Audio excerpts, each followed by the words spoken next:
it's quite tough. It's not easy, and in the end of the day, it's all about the music, about the right song. And I've released 4 singles already in the UK, and I've had some great support from Radio 2, from Magic. So I've been lucky and fortunate that my music has translated across, but there's no recipe to writing a great song. No. And then we meet lots of people on this sofa who are trying to make their way in the music industry, and people are very interested in their backstories, you know, about where they've come from, what they've done.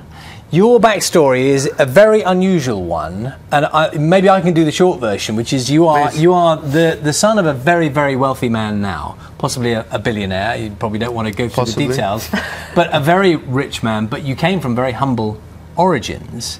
Can you just tell us a little bit more about your life story? I'll give you a short version. I was born in Baku, Azerbaijan.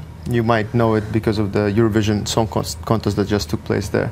I was born in 1979. It was still the Soviet Union, and Azerbaijan has been part of the Soviet Union. So I clearly remember the Soviet regime, and only as of 20 years ago, 22 years now, it has fallen apart, and we are seeing all the changes that we're seeing. So when I was quite young, my parents have sent me to study abroad in Switzerland at first, and in New York, and I graduated a business school in New York.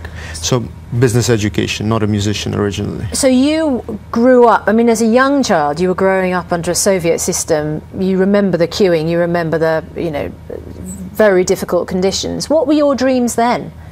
Well, I was too young to have clear dreams, but I think my family's dreams were, you know, having a good life, being able to travel, and this was all coming to life at that point. And we're fortunate that we live in a time of changes. Yeah, and the change for your family, huge. So the impact of the wealth that your family has created on your music career, I mean, some people might say, well, it gives you a wonderful opportunity. You can, I don't know, you can buy your way in. Well, you can buy a theatre for a night and do a gig, or I mean, does it work like that, or is it a problem having access to you know, to be honest with you, it does give you some additional instruments and tools to help yourself in the recording process, potentially in production process, in your videos, but it is an obstacle to overcome to promote your music, because obviously you're viewed as somebody out of the music world.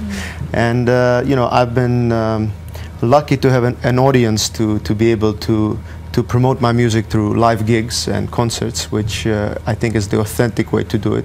If you don't believe me, come and see me.